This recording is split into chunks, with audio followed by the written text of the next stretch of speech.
Alright, so here's this Rheem Classic. I'm doing a startup shutdown of this thing. I just got a startup of it. Here it is running.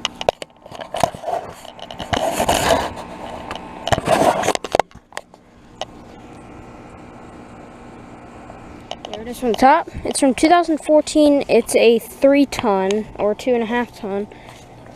It might be a 3-ton. I think it's a 3. Yeah, it's a 3-ton. I don't know that. It's a Rheem. It's a Rheem Value Series unit. And yeah, it just turned on. It literally just fired up. Yeah, it literally fired up while I was like right there.